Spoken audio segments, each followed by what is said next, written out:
7 days with God. I'm coming. Wait.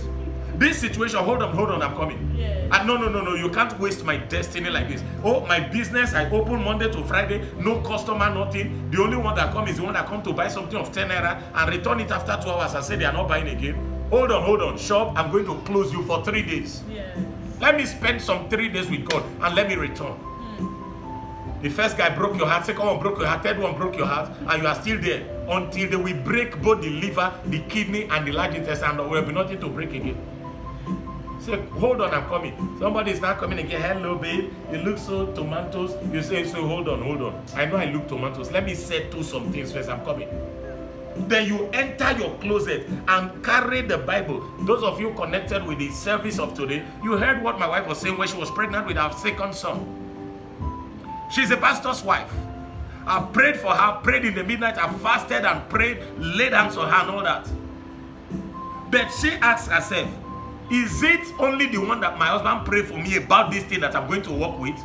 Pregnancy has hit EDD and has crossed EDD by 2 weeks. So right now she's seeing the 10th month as it were. And she said, no. This is not a matter of I'm a pastor's wife. I am a child of God. I have a portion and an inheritance in Christ. Hold on, Satan. Let me enter into the secret place. So she carried the situation, shut herself in and said, Lord, I want to find out from your word what shows that I have the right to carry my pregnancy and deliver without stress, without trouble, and you did not ordain problem for me in childbirth. Then she sat down and located these 30-something scriptures. I think it was actually about 40 that she located, wrote them in that notebook. She just said, honey, please just help me get a notebook. I need a notebook. I got that for her, and that was all. She carried her Bible, sat down, organized these scriptures. We had 2 different bedrooms in that house that time. Sometime in the middle of the night, she would stand up and say, please just excuse me first. She will go to the other one. He said, don't pray with me, just leave me. She'll go to the other bedroom and lock herself there. And you will hear her in the middle of the night. This is the word of the Lord. Satan, you are too small to make the word look like a lie in my life. She was organizing her way out of that nonsense. What I didn't tell her is that the doctor was talking with me. We used to chat. The doctor will say, man of God, this thing needs prayers. The devil is a liar, he's a believer. He knew that this was a battle. He kept on telling me, this is a battle. We can't. I said, relax. Nothing. But she took it upon herself and said, the devil is not going to use me to be playing gamble here. No. I didn't go to the devil to collect a child. God gave me this child, and God will bring it out. When I saw that her faith was strong, I said, babe, I'm going out to minister. I have administration in the Bible school. I will be away for 3 days. It was on the second day they called me.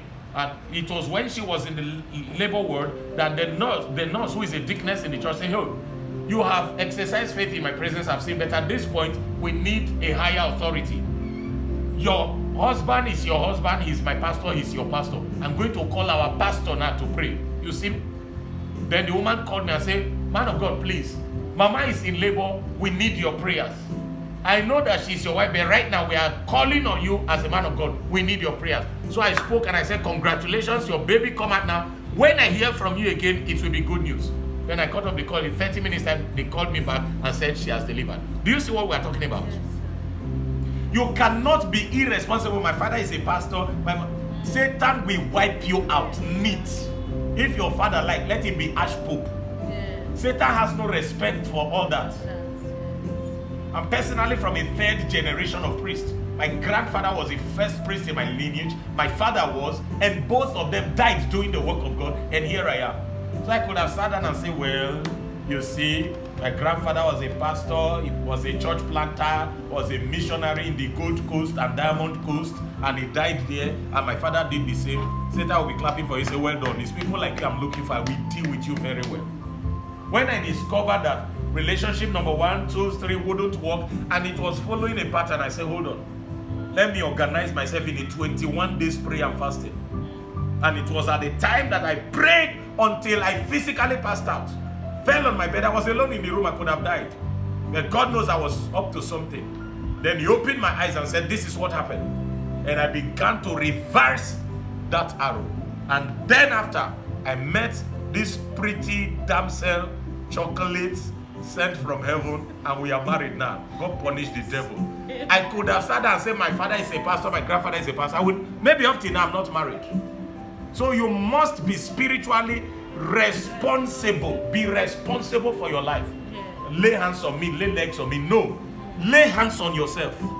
And pray your way out of that bondage, that marital misdemeanor that is happening around your life.